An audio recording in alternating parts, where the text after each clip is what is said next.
हरे कृष्णा भक्तों, आज सुने वैशाख स्नान की 5 महापुण्य फल देने वाली गाथा। वैशाख स्नान की गाथा सुनने और उसका श्रवण करने से 12 पुण्य प्राप्ति होता है। ऐसा माना जाता है कि जैसे वैशाख मास में गंगा स्नान करने से सभी पाप नष्ट हो जाते हैं, वैसे ही इन कथाओं को श्रद्धा से सुनने मात्रा से मनुष्य को मोक्ष की प्राप्ति होती है। यह पुण्य स्वर्ग, धन, सुख और शांतिपूर्ण जीवन का मार्ग प्रशस्त करता है। कथाएं मन, वचन और कर्म को शुद्ध करने वाली होती है। एक पति और पत्नी थे। लड़की का गोतरा बेचकर पेट भरते थे। वैशाख का महीना आया, सब लोग वैशाख स्नान करने लगा तो यह औरत भी वैशाख नहाने लगी। यटी रोज गट्ठर लाटा पत्नी उसमें से एक लकड़ी निकाल लेती है। वैशाख नहा कर आती है, आंवला सींचती है। ऐसा करते 1 महीना हो गया। पत्नी नहीं थी। एक एक बची हुई लकड़ियों का गाठा बनाकर बेचने गई। भगवान का नाम ललिया लकड़ियाँ चंदन की हो गई। राजा महल से होकर गुजरी तो राजा को चंदन की खुशबू आई। राजा ने पूछाव किया, लकड़ियाँ की कीमत क्या लोगी? तो बोली, जितना आप चाहे दे दो, पर मुझे ब्राह्मण जी माने हैं, उनको जिमाऊं इतना सामान चाहिए। राजा नौकर से साथ 5 ब्राह्मण जी में जितना सामान उसके घर भेज दिया। दाल बाटी चूरमा ब्राह्मणों को जिमाया और दक्षिणा दी और उन्होंने ब्राह्मण का आशीर्वाद लिया। पति का गट्ठर बिका नहीं तो उसकी देर हो गई। इधर ब्राह्मण भगवान के आशीर्वाद से झोपड़ी महल में बदल गई। रसोई में 36 पकवान तैयार हो गया। पति गट्ठर बेचकर आया तो उसे झोपड़ी दिखाई नहीं दिया। वो पड़ोसिन से पूछने लगा। पड़ोसिन बोली, तुम तो लकड़ियाँ बेचते रहते हो, तुम्हारी पत्नी संतरन ध्यान पाठ पूजा करती है, ब्राह्मण जाती है, बाकी तुम जानो। इतने में उसकी पत्नी आ गई। पति से बोली, यह ही अपना घर है। पति को गुस्सा आया और बोला, तूने चोरी की है या डाका डाली है जो अचानक इतना धन आ गया? तब वो बोली, मैंने वैशाख स्नान किया है, बर पीपल सींचा है, उसका फल भगवान ने मुझे दिया है। ब्राह्मण जिमाने के लिए रोज आपकी लकड़ियों के गूठर में से एक लकड़ी निकालती हूँ। वो लकड़ियाँ भगवान की कृपा से चंदन की हो गई। बेचने गई तो राजा ने गूठर मांगा। मैंने राजा से सूखा सामान मांगी, जिससे ब्राह्मण जिमाए। दक्षिणा दी, ब्राह्मणों को आशीर्वाद दिया, उसका फल भगवान ने हमें दिया है। तब पति को तसल्ली हुई। दोनों पति पत्नी ने साथ भोजन किया, महल में एक साथ रहने लगा। हे भगवान, जैसे उन पति पत्नी के भंडार भरे, वैसे ही सबको भंडार भरना। अब दूसरा कहानी सुने, बंदरिया और राजा की कहानी। बैसाख महीना में बंदरिया की कहानी सुननी चाहिए।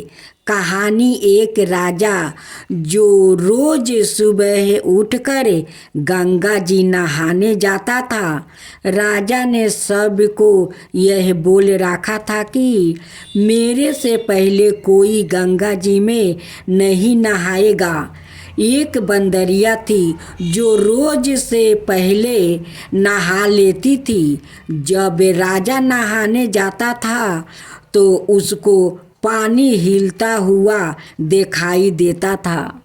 जब राजा को इस बात पर शंका हुआ कोई मेरे से पहले नहाता है तो राजा ने वहाँ पर पहरा बैठा दिया। गंगा किनारे एक पहाड़ी थी जहाँ पर वो बंदरिया बैठी रहती थी। राजा के नहाने से पहले ही वो नहाकर पहाड़ी पर बैठ जाती थी। ऐसे ही नहाते नहाते पूरा बैसाख का महीना बीत गया। एक दिन उस बंदरिया को नहाते हुए सिपाहियों ने देख लिया और पकड़कर राजा के पास ले गया। राजा का यह प्रण था कि अगर कोई औरत मेरे से पहले नहाएगी तो उससे विवाह कर लूँगा। राजा ने बंदरिया से विवाह कर लिया। बैसाख नहाने के पुण्य से बंदरिया के गर्भ लग गई। पूरा 9 महीना होने को आया तो तब बंदरिया ने राजा से पूछा कि जब मेरे बच्चा होने का समय आएगा तो मैं क्या करूँगी। तब राजा ने महल में घंटी बंधवा दिया और बोला कि जब तुम्हारे दर्द उठे तो इस घंटी को बजा देना, फिर मैं आकर बंदोबस्त कर दूंगा। राजा के और भी रानियां थी जिनके बच्चा नहीं था। बंदरिया का बच्चा होने वाला था। यह बात उनको जला रही थी। घंटी बांधी हुई देखकर उन्होंने पूछा कि ये घंटी क्यों बांध राखी हो। तब बंदरिया ने बोली कि जब मेरा बच्चा होने वाला होगा तब राजा को बुलाने के लिए यह घंटी बांधी है। तब रानियों बोली कि एक बार घंटी बजाकर तो देखो कि राजा आते हैं या नहीं। बंदरिया ने घंटी बजाई और राजा आ गया। जब राजा ने आकर पूछा कि घंटी क्यों बजाई तो बंदरिया बोली कि इन रानियों ने मुझसे कहा था कि एक बार घंटी बजाकर देखो कि राजा जी आते हैं या नहीं। तब राजा ने बोला कि दोबारा ऐसा मत बजाना और थोड़ा दिन बाद बजाना। जब बंदरिया के बच्चा होने वाला था तो बंदरिया ने खूब घंटी बजाई पर राजा नहीं आया। जब बंदरिया ने रानियों से पूछा कि अब क्या होगा, मैं बच्चे को जन्म कैसे दूंगी। तब रानियों ने बंदरिया से कहा कि आँखों पर पट्टी बांध लो और नीचे मुंह कर ले। बंदरिया के बैसाख नहाने से बहुत सुंदर लड़का हुआ। जब रानियों ने यह देखा कि बहुत सुंदर लड़का हुआ है तो रानियों ने दासी से कहा कि इस बच्चे को नदी में डुबा कर आ जाओ और बंदरिया के पास पत्थर को रख दो और राजा को बोलो कि बंदरिया के पत्थर हुआ है। राजा ने इस बात को सुनकर अपने मन में संतोष कर लिया कि और रानियों की तरह इसका भी बच्चा कैसा हो सकता है। उधर उस दासी से बच्चा नदी में नहीं फेंकवाया गया। वो उस बच्चे को वहाँ पर काम कर रहे कुम्हार के बर्तन में रख कर आ गई। जब कुम्हार कुम्हाइन ने किसी बच्चे की रोने को आवाज़ सुनी तो उन्होंने वहाँ जाकर देखा तो बच्चा था। तब कुम्हार ने कुम्हनी से कहा कि भगवान ने हमारी सुन ली है, हमारे बच्चे नहीं है और भगवान ने हमें बच्चा दे दिया है। अगर तू इस बच्चे को पालन पोषण कर सके तो इसे हम अपने घर ले चल। कोमैन राजी हो गई और उन दोनों ने उसको पाल पोस कर बड़ा कर दिया। लड़के को इस बात को पता चल चुका था कि वो बंदरिया का पेट से जन्म लिया था और रानियों ने उसको मारने के लिए दासी को दे दिया था। एक दिन वो लड़का कुम्हार का बनाया हुआ हाथी घोड़ा को ले जाकर कुएं पर बैठ गया, जहाँ पर दासियों पानी भरने आई थी। उनको देखकर वो लड़का बोला कि मेरे हाथी घोड़ा पानी पी लो। तब दासियों उसकी बात सुनकर हंसने लगी और बोली कि कभी मिट्टी के हाथी घोड़ा भी पानी पीते हैं क्या? तब वो लड़का बोला कि कभी बंदरिया के भी पत्थर होते हैं क्या? यह बात सुनकर दासियों ने रानियों से जाकर कह दिया। यह बात सुनकर रानियों ने जहर का लड्डू बनाकर कुम्हार के लड़के के लिए भेज दिया। भगवान की कृपा से जहर के लड्डू बूंदी का लड्डू बन गया। दूसरे दिन रानियों ने देखा कि वो लड़का मारा नहीं है। तब रानियों ने राजा से जिद करके कुम्हार को उस बस्ती से निकलवा दिया। कुम्हार जंगल में रहने लगा। गण गौर का महीना आ गया। कुम्हार का लड़का 110 घारा बनाया, 110 गोली ले घरों में पानी भर कर बगीचे में जाकर बैठ गया, जहाँ पर राजा के साहूकारों की लड़कियाँ गण गौर पूजन के लिए मिट्टी ले जाने के लिए आई। वहाँ पर पहले तो उन्होंने खूब खेला कूदा। जब उनको प्यास लगी तो वो उस लड़के के पास पानी पीने के लिए आई।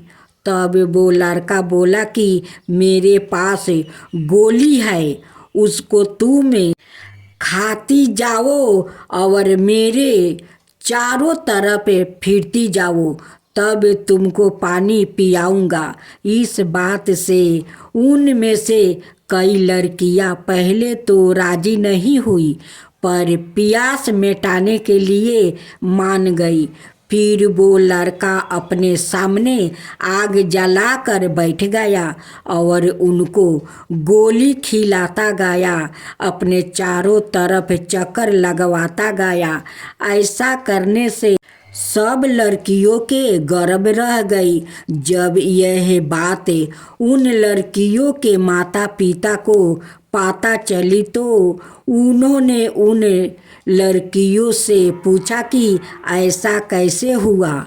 उन्होंने सारी बात बता दिया तो उनके माता पिता उस कुम्हार के पास गया और बोले तुम्हारे लड़के ने हमारी लड़कियों से फेरे लेकर शादी कर लिया है, तो वो बोलो कि उन लड़कियों को अब तुम अपने पास रख लो। कुम्हार बोला कि इतनी सारी लड़कियों का मैं कैसे पालन पोषण करूँगा। तब उनके माता पिता ने उन लड़कियों को बहुत सारा धन दौलत देकर विदा कर दिया। थोड़ा दिन बाद कुम्हार के घर 110 पोता पोती हो गया।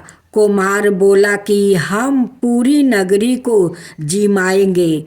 तब सब लोग कुम्हार के जिमाने के लिए आ गया।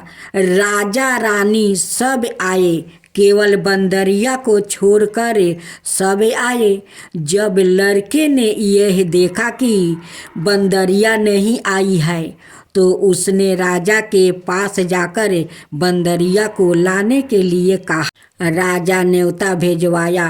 बंदरिया आई, उसको सोने की चौकी पर बैठा कर सभा में बैठा दिया और लड़का ने अपनी पत्नियों को बता दिया कि ये मेरी जन्म देने वाली माता है। तो सारी बहुओं ने उसे सोने के सिक्के देती गई और उसके पैर छूती गई। बंदरिया की पोता पोती को गोदी में देती गई और बंदरिया से आशीर्वाद लेती गई।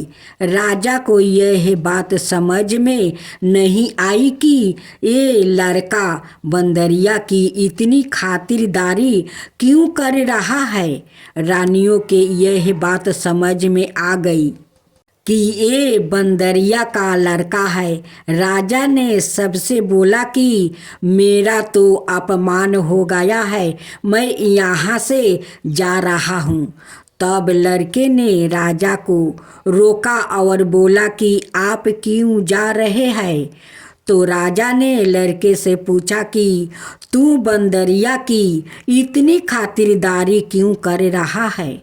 तो लड़के ने राजा को सारी बात बता दिया कि ये मेरे जन्म देने वाली माता है। जो दासी उस लड़के को नदी में बहाने के लिए ले गई थी वहाँ पर ही बैठी थी। वो दासी भी राजा को सारी बात बता दिया। तो राजा ने सब रानियों को जेल में डलवा दिया और बंदरिया सारी बहुओं पोता पोतियों और अपने लड़के को पूरे गजे बजे के साथ अपने महल ले गया। सबको अलग अलग महल बनवा दिया और लड़का राज करने लगा। राजा ने कुम्हार से कहा कि आप दोनों भी मेरे साथ चलो, लेकिन कुम्हार राजी नहीं हुआ। फिर राजा ने कुम्हार को बहुत सारा धन दौलत दे दिया। तब सभी लोग बोलते हैं कि बैसाख महीने में नहाने से बहुत पुण्य मिलता है।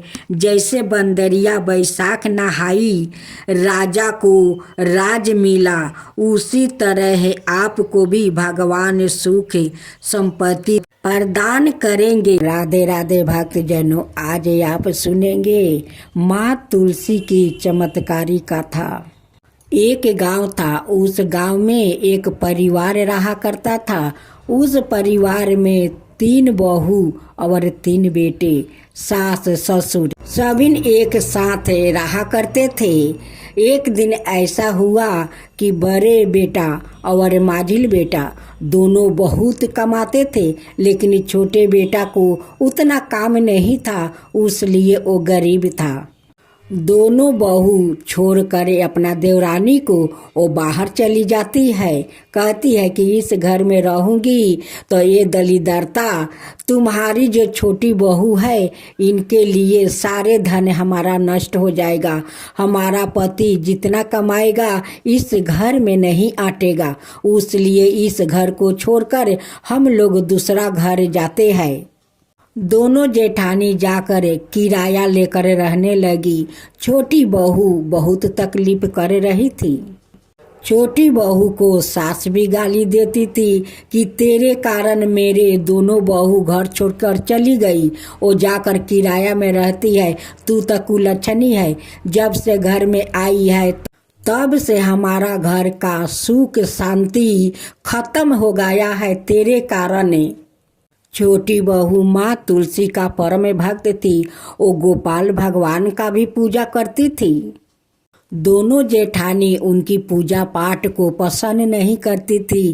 कहती है कि ये खाली पूजा पाठ करती है, पूजा पाठ, गरीबी तो खत्म होता नहीं है, तुलसी तो घर में धन देती नहीं है। जब देवरानी तुलसी माता का पूजा करने जाती है तो जेठानी चूल का मुट्ठी धर कर टानती है, कहती है कि कुलच्छनी तू तुलसी के पास जाएगी नहीं, गोपाल के पास जाएगी नहीं, तू पूजा मत कर, तू कुलच्छनी है, तेरे कारण तो भगवान घर से चले गए हैं, लक्ष्मी भी चली गई है, और तुलसी का पूजा करने से क्या तुलसी तुझे घर में धन भर देगी, तू पूजा मत कर, घर से तू बाहर जा।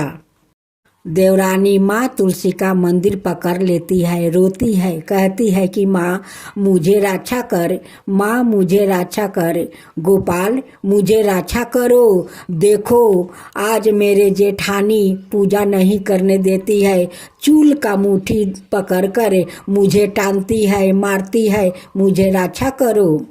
छोटी बहू माँ तुलसी से विनती करती है कि माँ मुझे जितना जेठानी सताए, सास भी सताए, जितना भी मारे पीटे, लेकिन मैं जब तक जीवित रहूंगी तब तक आपका पूजा करूंगी, मैं पूजा नहीं छोड़ूंगी।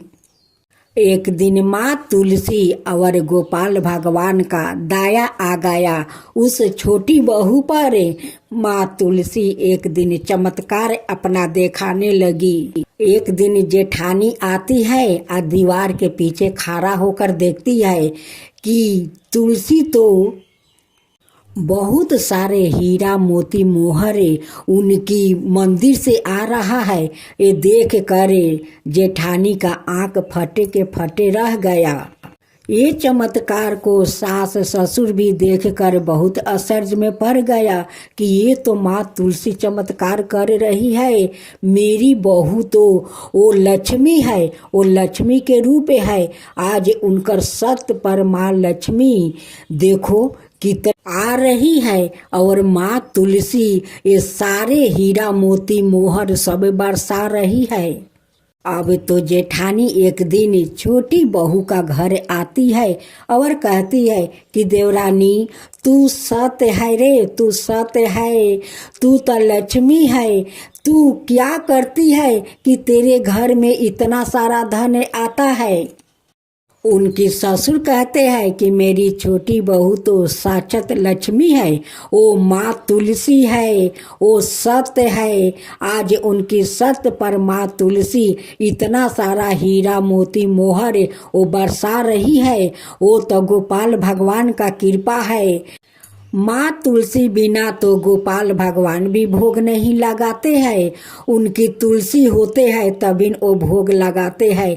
तो देखो आज मेरी बहू भगवान को पूजा करती है, गोपाल जी का और माँ तुलसी का। आज दोनों मिलकर मेरे बहू के ऊपर बहुत कृपा किया है, बहुत कृपा किया है कि इतने सारे धन वो लोग देते हैं।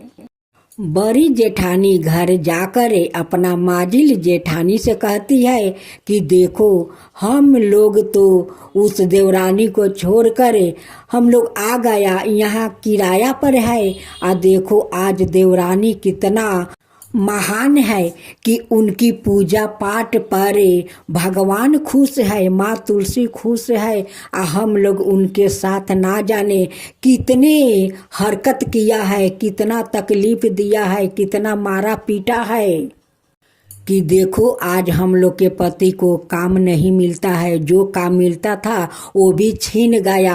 आज हम लोग कितना तकलीफ में है। आ देवरानी देखो वो महारानी है, उनकी घर में कितना धन है, उनकी धन तो कभी खत्म नहीं होगा, इतना माँ तुलसी और गोपाल भगवान दिया है।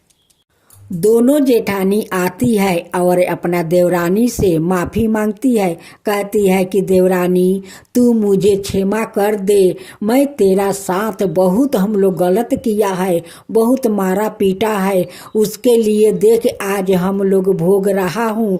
आज हम लोग के घर में खाने के लिए कुछ नहीं है, मेरे पति को कोई काम नहीं है, जो भी काम था वो सब छीन गया। आज हम लोग का पाप के कारण हम लोग के आज भोगना पड़ता है, तू क्षमा कर दे। देवरानी तो बहुत सीधा साधा और दयालु थी। अपना जेठानी को क्षमा कर देती है, कहती है कि कोई बात नहीं दीदी, आप लोग आइए, इस घर में हम लोग मिलजुल कर रहेंगे।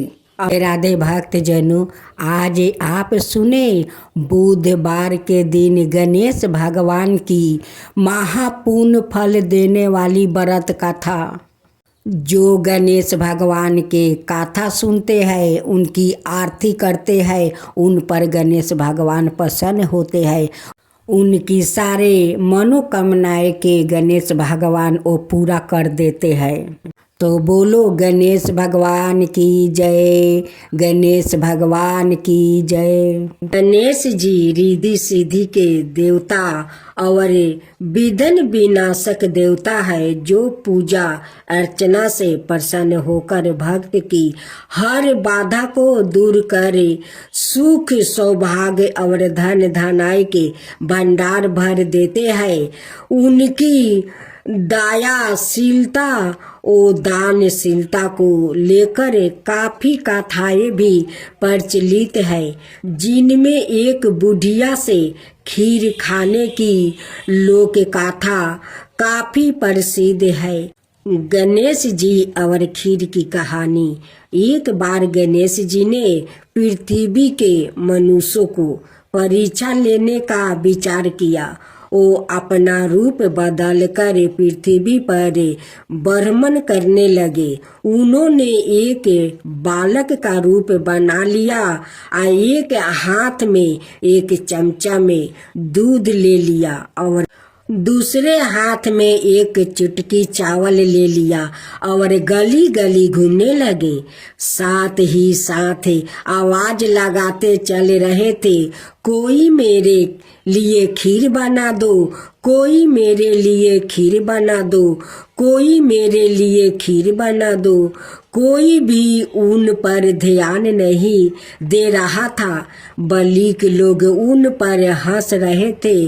वो लगातार एक गांव के बाद दूसरे गांव इसी तरह चक्कर लगाते हुए पुकारते रहे, पर कोई खीर बनाने के लिए तैयार नहीं था।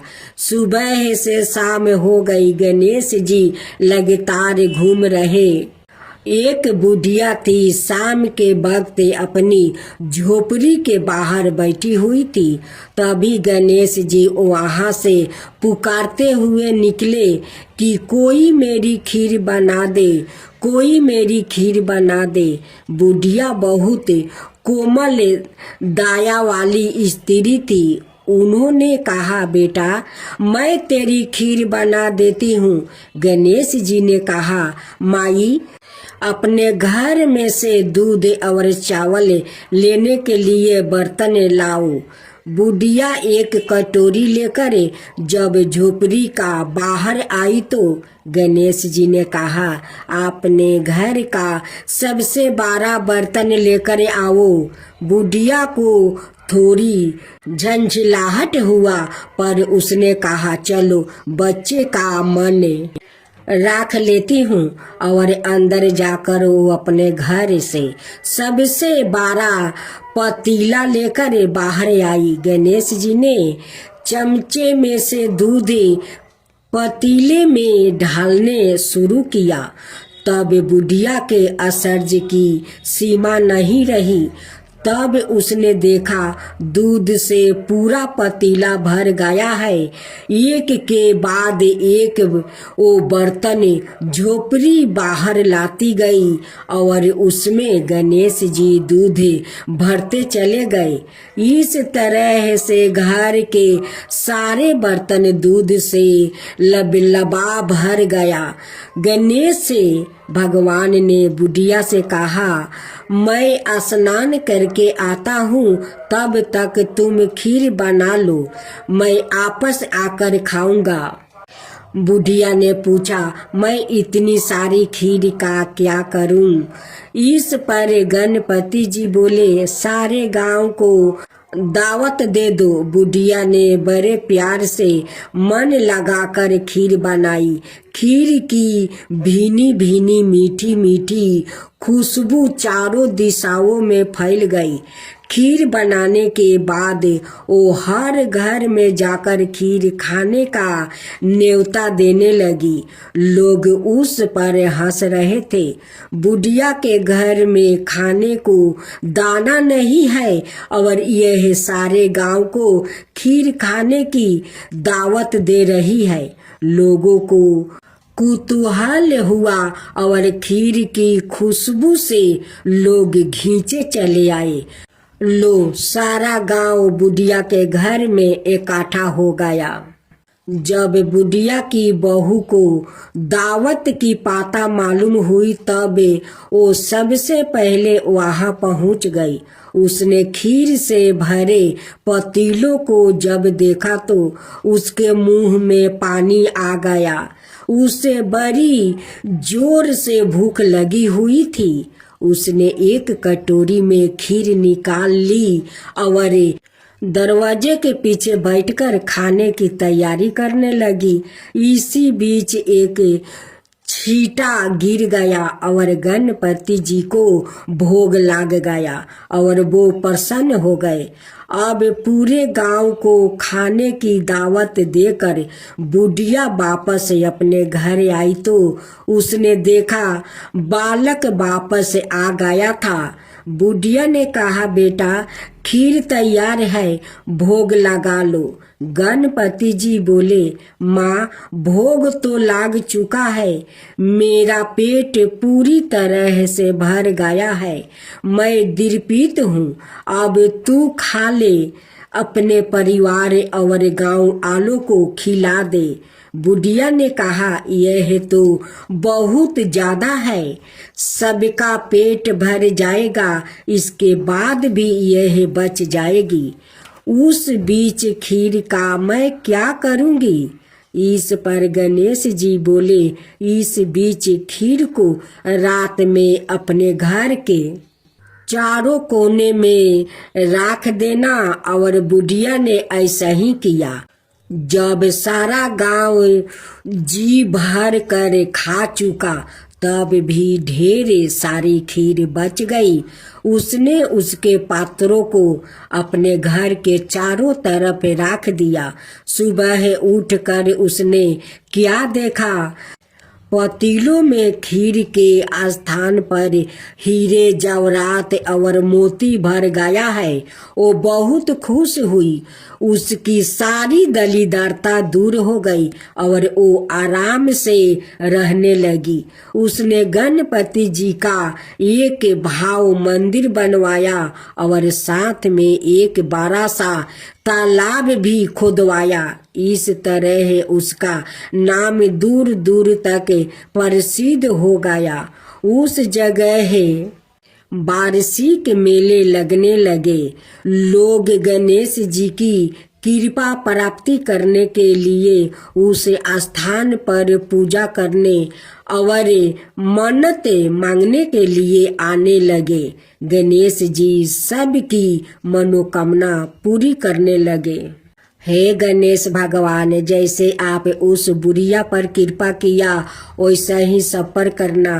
कहानी कहने वाला, हुंकार भरने वाला, सुनने वाला, उनकी सारे परिवार पर कृपा करना, अड़ोस पड़ोस पर कृपा करना, सारा दुनिया पर कृपा करना। तो बोलो गणेश भगवान की जय, गणपति पापा की जय। अब भक्तजनों, आज आप सुनेंगे एक ब्राह्मण की पुत्रा और उनकी पत्नी की कहानी। खूब सुंदर दुख भरी कहानी है। किसी गांव में एक ब्राह्मण और ब्राह्मणी रहा करते थे।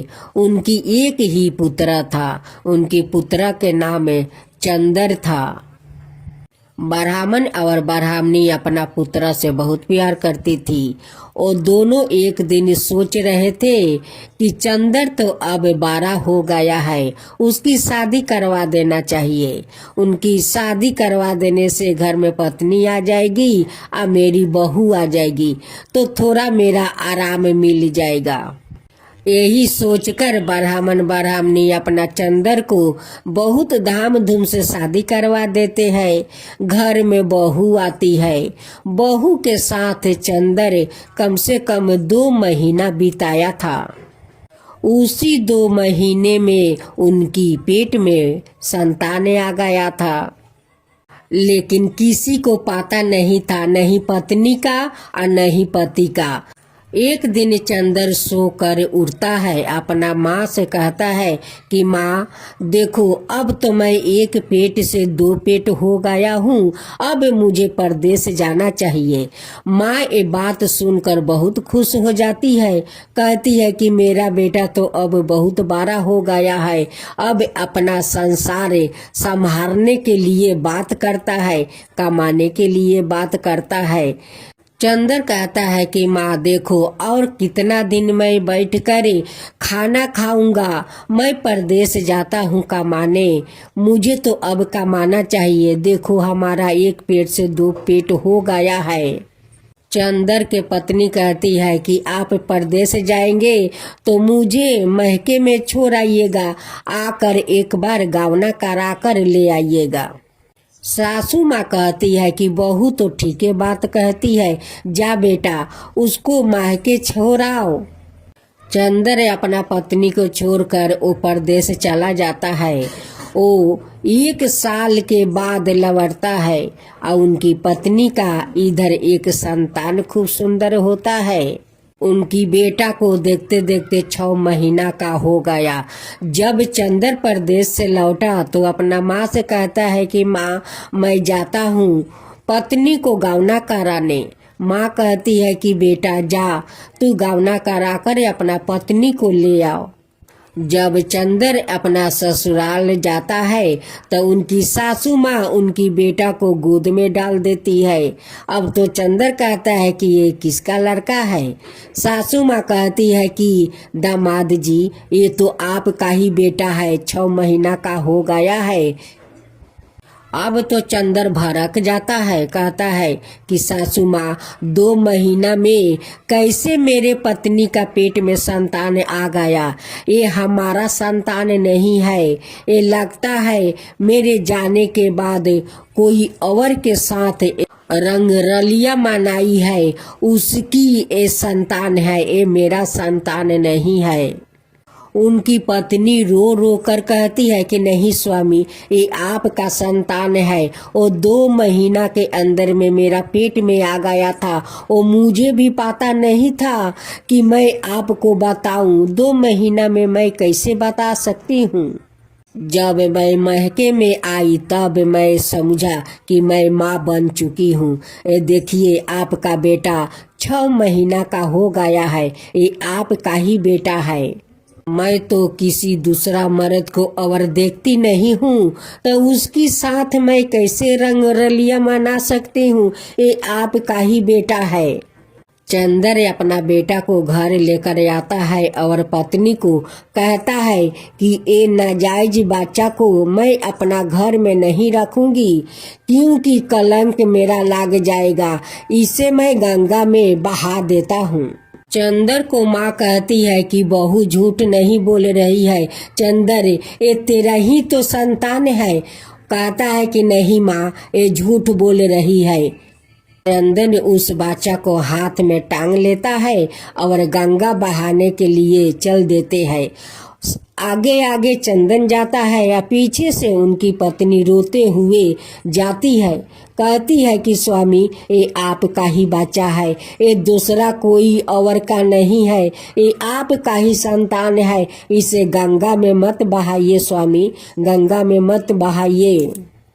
उसी रास्ते से विनायक गणेश जी अपना लव और शुभ के साथ वो कहीं जा रहे थे। वो देखते हैं कि उस औरत बिलख बिलख कर रो रही है। इस आदमी तो बच्चा को गंगा में फेंकने के लिए जा रहा है।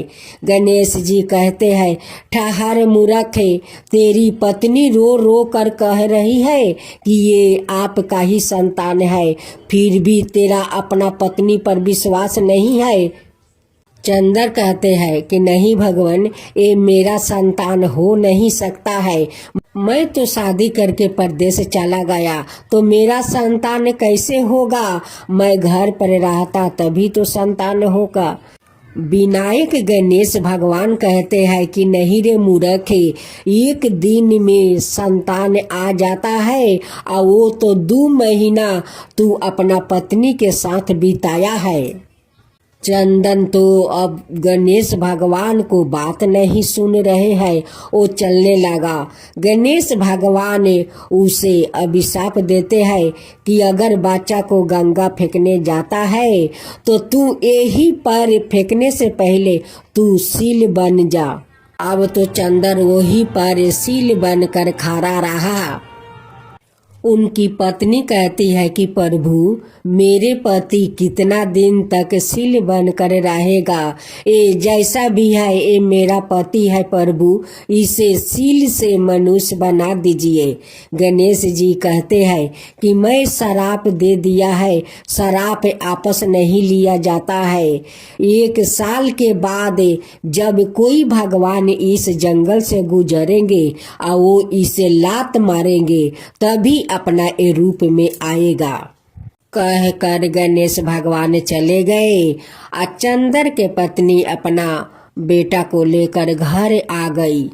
चंदर के पत्नी मिलने के लिए रोज उस जंगल में जाती है और उस पत्थर से मिलती है।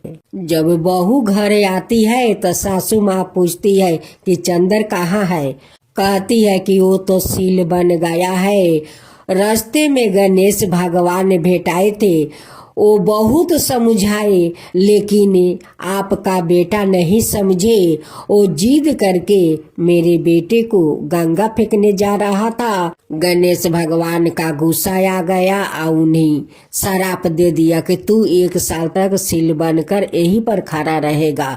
जब कोई 1 साल के बाद भगवान आएंगे और तुझे लात मारेंगे तभी तू सील से मुक्ति होगा और तू मनुष्य बन जाएगा। चंदर का पत्नी 1 साल तक उस जंगल में उस अपना सील पति से रोज मिलने जाती थी।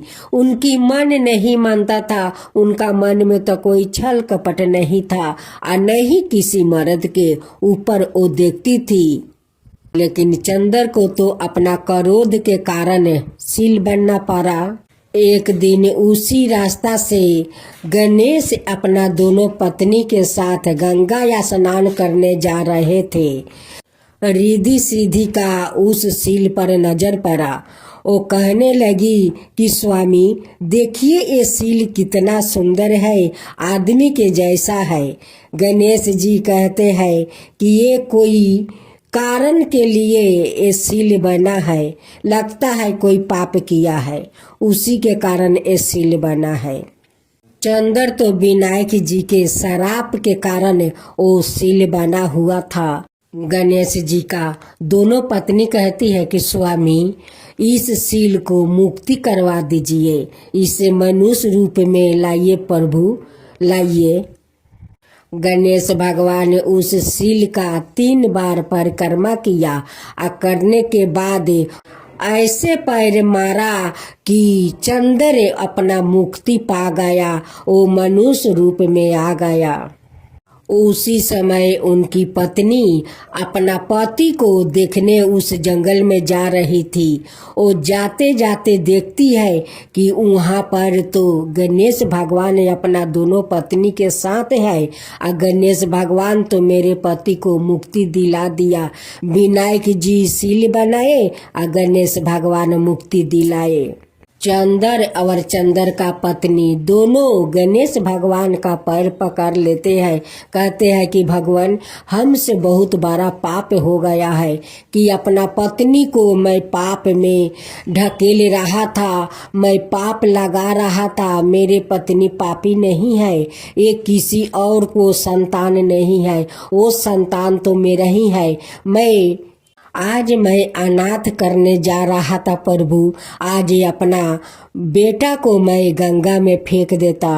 आपको लोग झूठ नहीं कहते हैं कि आप विघ्न हरता है। जहाँ कोई तकलीफ होता है वहाँ आकर आप खड़ा हो जाते हैं, विघ्न हार लेते हैं। आप मेरा संतान को बचाया है प्रभु, ये कभी नहीं भूलूंगा, कभी नहीं भूलूंगा। आज से हम दोनों आपको धाम धूम से श्रद्धा भक्ति से गणेश जी का पूजा करेंगे। चंद्र अपना पत्नी के साथ घर आता है और गणेश भगवान को सब मिलकर धाम धूम से पूजा आरती करते हैं। राधे राधे भक्त जनों, आज आप सुनेंगे विष्णु भगवान और माता लक्ष्मी की व्रत कथा। एक बार भगवान विष्णु जी शेष नाग पर बैठे बैठे बोर हो गए और उन्होंने धरती पर घूमने का विचार मन में किया। वैसे भी कई साल बीत गया था। धरती पर आए और वो अपनी यात्रा की तैयारी में लग जाते हैं। स्वामी को तैयार होते देख कर लक्ष्मी माँ ने पूछा, आज सुबह सुबह कहाँ जाने की तैयारी हो रही है? विष्णु जी ने कहा, हे लक्ष्मी, मैं धरती लोक पर घूमने जा रहा हूँ। तुम कुछ सोच कर रही हो? लक्ष्मी माँ ने कहा, हे देव, क्या मैं भी आपके साथ चल सकती हूँ? भगवान विष्णु ने 2 पल सोचा, फिर कहा, एक शर्त पर तुम मेरे साथ चल सकती हो। तुम धरती पर पहुंचकर उत्तर दिशा की ओर बिल्कुल मत देखना। इसके साथ ही माता लक्ष्मी ने हाँ कह के अपनी बात मनवा ली और सुबह सुबह माँ लक्ष्मी और भगवान विष्णु धरती पर पहुंच गया। तभी सूर्य देवता निकल रहे थे। रात बरसात होकर हटी थी, चारों ओर हरियाली हरियाली थी। उस समय चारों ओर बहुत शांति थी और धरती बहुत ही सुंदर देख रही थी और माँ लक्ष्मी मंत्र मूर्ध होकर धरती को देख रही थी और भूल गई कि पति को क्या वचन वो देकर आई है और चारों ओर देखती हुई कब उत्तर दिशा की ओर देखने लगी, पता नहीं चला।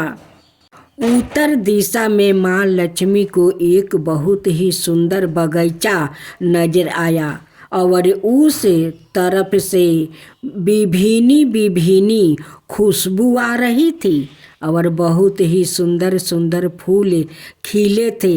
यह एक फूलों का खेत था और माँ लक्ष्मी बिना सोचे समझे उस खेत में गई और एक सुंदर सा फूल तोड़ लाई। लेकिन यह क्या, जब माँ लक्ष्मी भगवान विष्णु के पास वापस आई तो भगवान विष्णु की आँखों में आंसू थे और भगवान विष्णु ने माँ लक्ष्मी को कहा कि कभी भी किसी से बिना पूछे उसका कुछ भी नहीं लेना चाहिए और साथ ही अपना वचन भी याद दिलाना चाहिए। माँ लक्ष्मी को अपनी भूल का पता चला तो उन्होंने भगवान विष्णु से इस भूल की माफ़ी मांगी। तो भगवान विष्णु ने कहा कि जो तुमने जो भूल की है उसकी सजा तो तुम्हें ज़रूर मिलेगी। जिस माली के खेत से तुमने बिना पूछे फूल तोड़ा है, यह एक प्रकार की चोरी है। इसलिए अब तुम 3 साल तक माली के घर नौकर बनकर रहो। उसके बाद मैं तुम्हें बैकुंठ में वापस बुलाऊंगा। माँ लक्ष्मी ने चुपचाप सर झुकाकर हाँ कर दिया और माँ लक्ष्मी एक गरीब औरत का रूप धारण करके उस खेत के मालिक के घर गई। घर क्या, एक झोपड़ी था और मालिक का नाम माधव था। माधव की बीवी तो 2 बेटे और 3 बेटियां थी। सभी उस छोटे से खेत में काम करके किसी तरह से गुजारा करती थी। माँ लक्ष्मी जब एक साधारण और गरीब औरत बनकर जब माधवा के झोपड़ी पर गई तो माधवा ने पूछा, बहन तुम कौन हो और इस समय तुम्हें क्या चाहिए? तब माँ लक्ष्मी ने कहा, मैं एक गरीब औरत हूँ, मेरी देखभाल करने वाला कोई नहीं है। मैंने कई दिनों से खाना भी नहीं खाया। मुझे कोई भी काम दे दो, साथ में मैं तुम्हारे घर का काम भी कर दिया करूँगी। बस मुझे अपने घर में एक कोने में आसरा दे दो। माधवा बहुत ही इच्छा दिल का मालिक था। उसे दया आ गई, लेकिन उसने कहा, बहन मैं तो बहुत ही गरीब हूँ। मेरी कमाई से मेरे घर का खर्च मुश्किल से चलता है। लेकिन अगर मेरी 3 की जगह 4 बेटियां होती तो भी मुझे गुजारा करना था। अगर तुम मेरी बेटी बनकर जैसा रूखा सूखा हम खाते हैं उसमें खुश रह सकती हो तो बेटी अंदर आ जाओ। माधवा ने माँ लक्ष्मी को अपने झोपड़ी में शरण दे दिया और माँ लक्ष्मी 3 साल उस माधवा के घर पर नौकरानी बनकर रही। जिस दिन माँ लक्ष्मी माधवा के घर आई थी उससे दूसरे दिन ही माधवा को इतनी आमदनी हुई फलों से कि शाम को एक गाय खरीद ली। फिर धीरे धीरे माधवा ने काफ़ी जमीन खरीद ली और सबने अच्छे अच्छे कपड़े भी पहनने लगा और फिर एक बार पक्का घर भी बनवा लिया। बेटियों और बीबी ने गहने भी बनवा लिया और अब मकान भी बहुत बड़ा बनवा लिया था। माधवा हमेशा सोचता था कि मुझे यह सब इस महिला के आने के बाद मिला है। इसे बेटी के रूप में मेरी किस्मत आ गई है।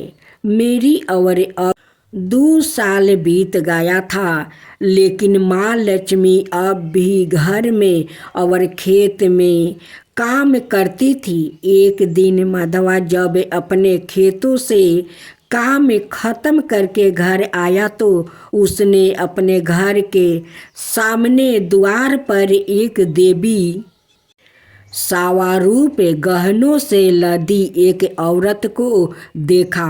जब ध्यान से देखकर पहचान गया, अरे यह तो मेरी मुँह बोली चौथी बेटी यानी वही औरत है और पहचान गया कि यह तो माँ लक्ष्मी है।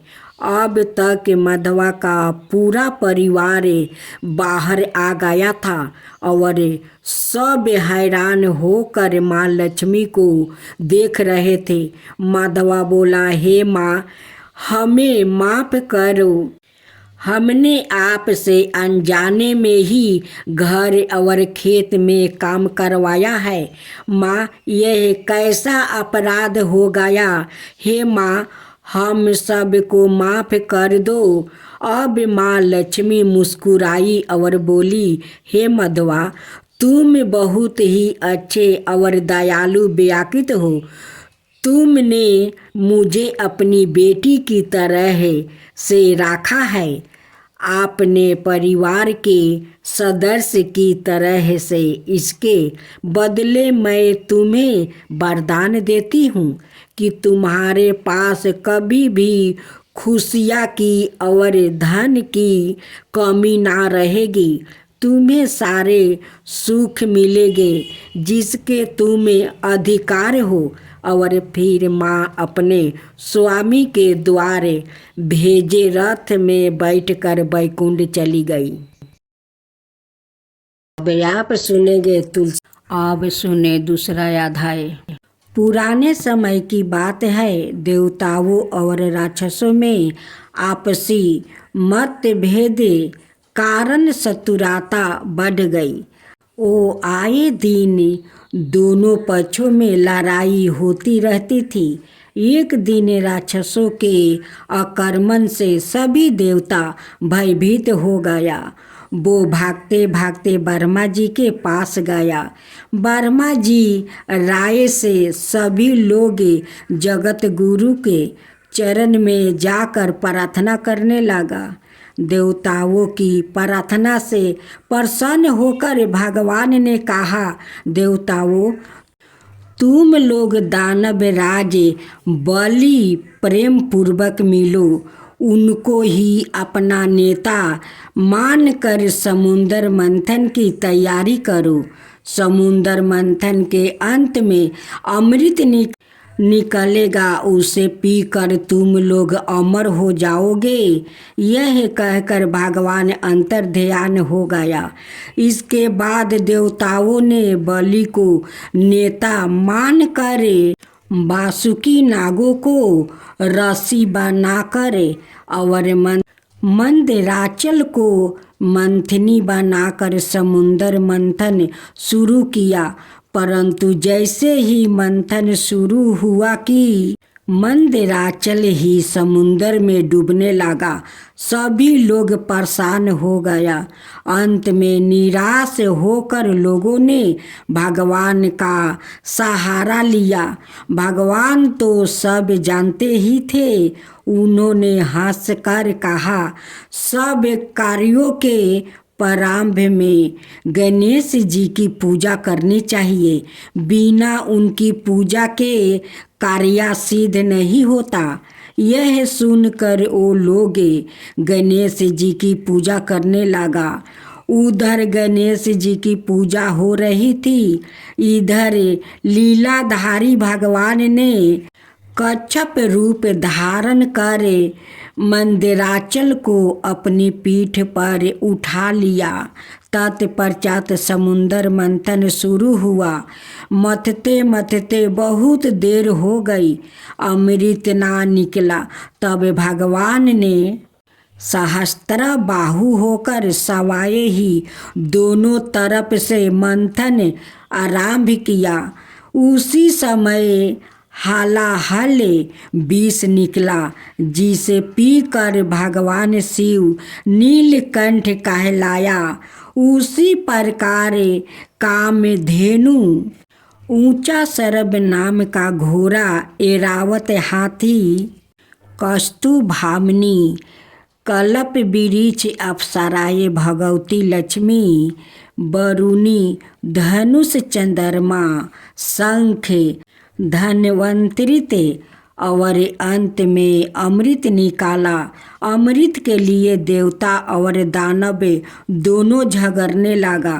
तब भगवान ने अपनी लीला से अमृत देवताओं को ही दिया। अमृत पीकर देवता लोग अमर हो गया।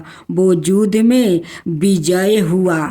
विजय देवता पर बार बार कच्छप भगवान की स्तुति करने लगा। उनकी स्तुति से प्रसन्न होकर भगवान ने कहा, देवताओं, जो लोग भगवान के आश्रित होकर कर्म करते हैं वो ही देवता कहलाते हैं। उन्हें ही सच्ची सुख शांति और अमृत, यह अमृत तत्व की प्राप्ति होती है। किंतु जो अभिमान के सहारे कर्म करते हैं उन्हें कभी भी अमृत की प्राप्ति नहीं हो सकती है। यह कहकर भगवान कच्छप पे अंतर्ध्यान हो गया। भक्तों के परम में ही तैसी कच्छप भगवान को हम सब नमस्कार करते हैं।